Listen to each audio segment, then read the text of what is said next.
বিশ্বনবী পাগলের মতো একবার হাউজে কাউসারে যাবেন, একবার সিরাতে যাবেন, একবার পুলসিরাতের দিকে, একবার হাউজে কাউসারের দিকে পাগলের মতো দৌড়াতে থাকবেন।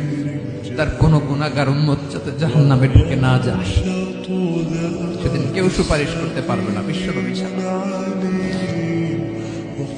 এজন্য 5 নম্বর আল্লাহ বললেন, মান যাল্লাযী ইয়াশফাউ ইনদাহু ইল্লা বিইযনিহি।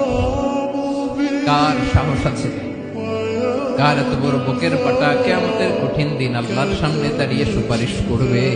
কারো ক্ষমতা নেই, কারো ক্ষমতা নাই।